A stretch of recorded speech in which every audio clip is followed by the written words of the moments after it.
Today is a very special episode of Talk Wrestling. Why is that? Because today's questions come from one of my many co-hosts over the years, but also one of my favorite people in the world, Greg Cherry. And before I mention Greg's questions, because he's got plenty for me to ask you, to address with you guys today, I want to plug our next taping of Coast to Coast Wrestling, which is featured on Google Hangouts, and we tape quarterly, roughly.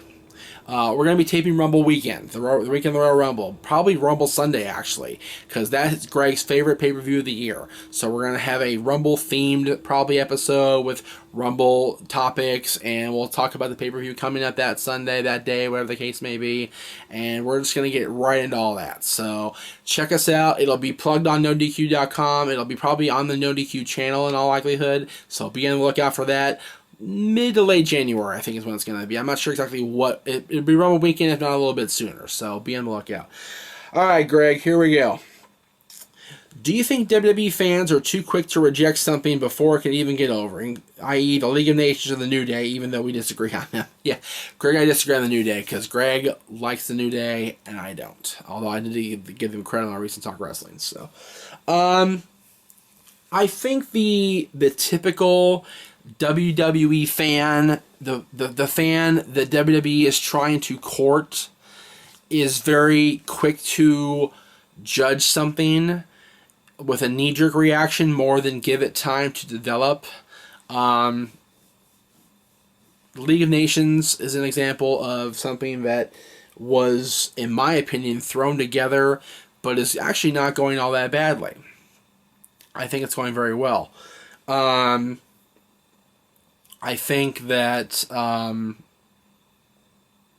the more traditional wrestling fan is not a fan of WWE's product in general right now.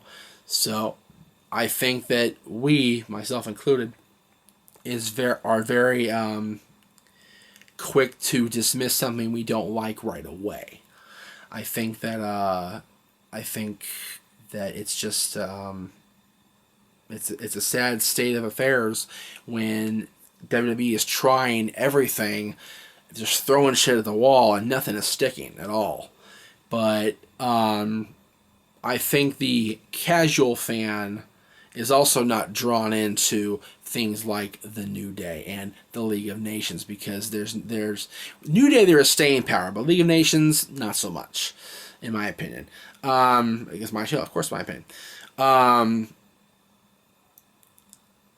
It just, I like that question, Greg. It's a very thinking question, that's for sure. I just don't know if the typical wrestling fan has a big enough attention span to garner giving something the quality attention it needs. How about that? What specialty match do you believe deserves another chance to return? Personally, I miss Championship Scramble match. I like the Scramble.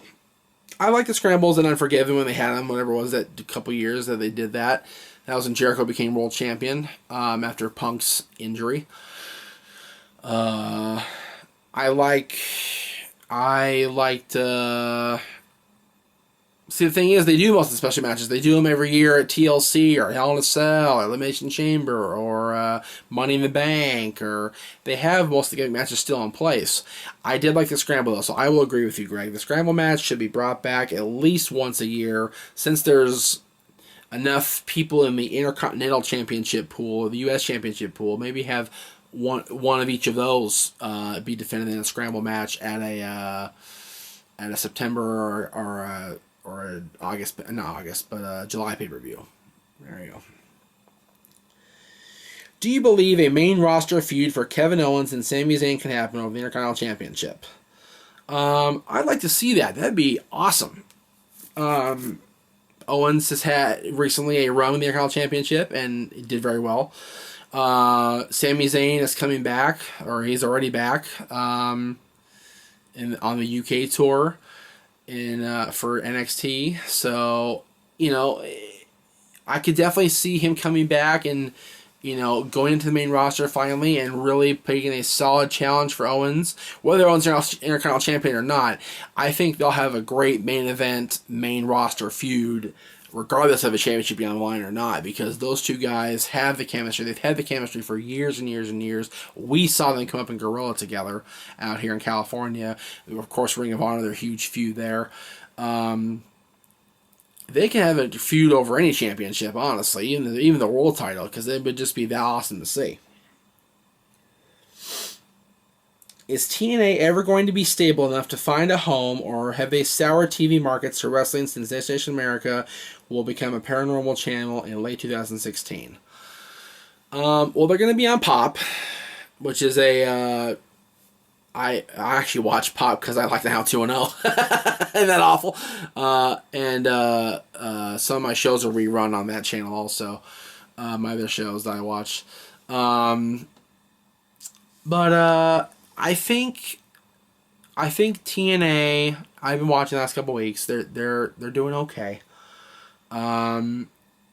Maybe with the switch to a more in-home market network like Pop, maybe we will see TNA regain some ground, and maybe we'll see TNA get some better ratings. Maybe we'll see TNA sign some more talent. Maybe we'll see TNA reestablish themselves as a huge name, because right now they are not anywhere near where they want to be, clearly.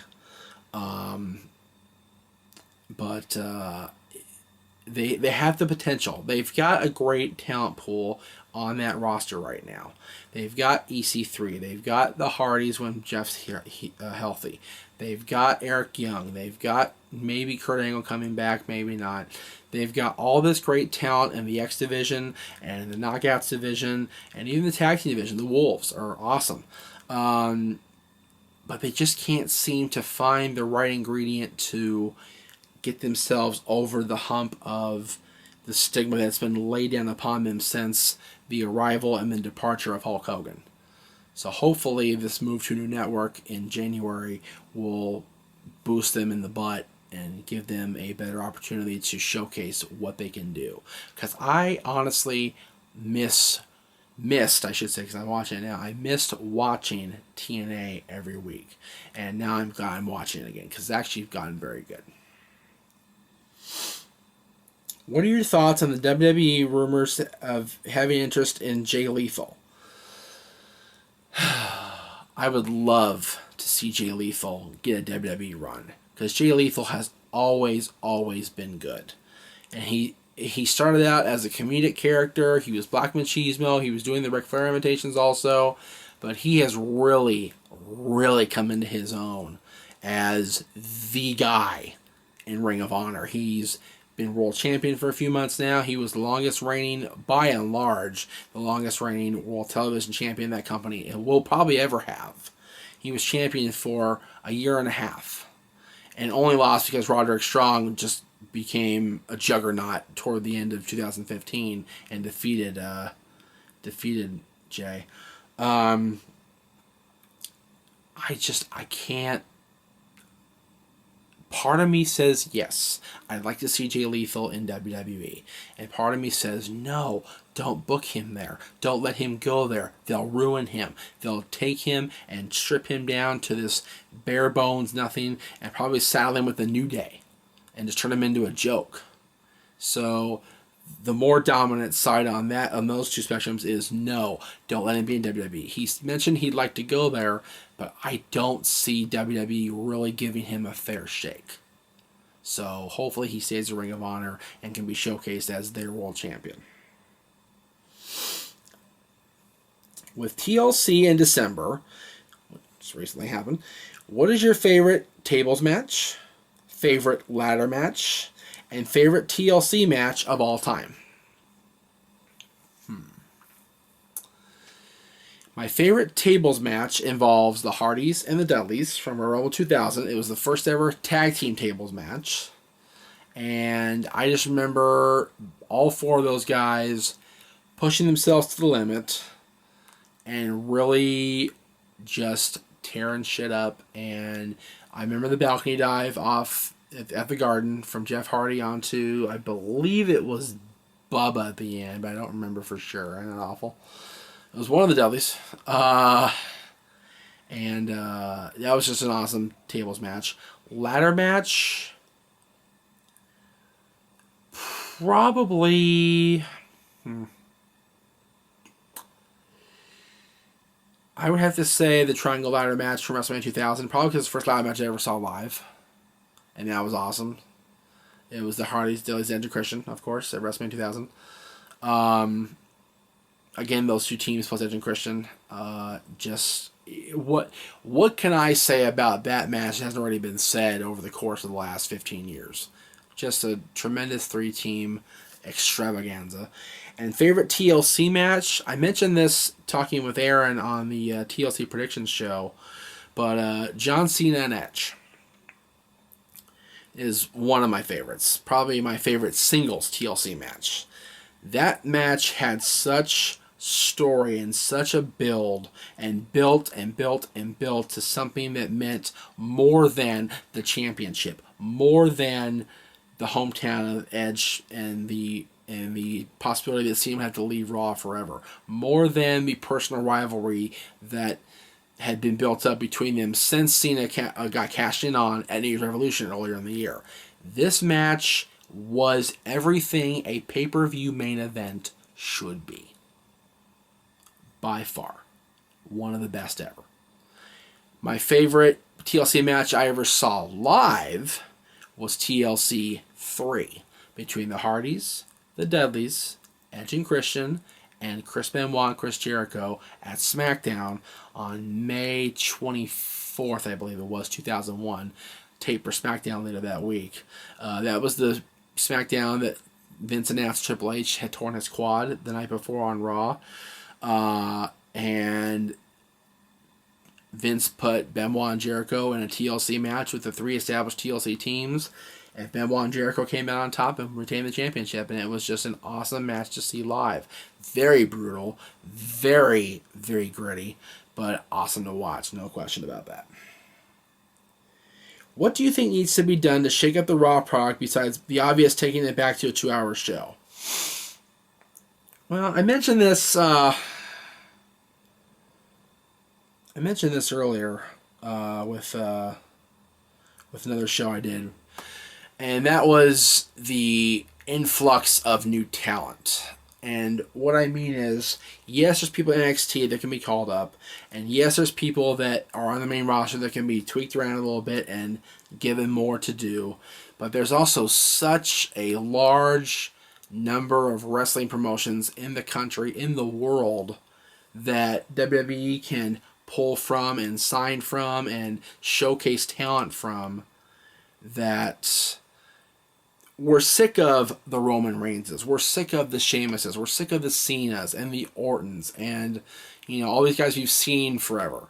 We'd like to see new talent be showcased and NXT talent be called up on a more consistent basis and not just, here and there. Because a lot of those guys in NXT deserve to be called up now, I think. I really believe that. What little used talent in WWE would benefit from a push with the roster as it is now? Damian Sandow. I've said that before. I miss Sandow. I really do.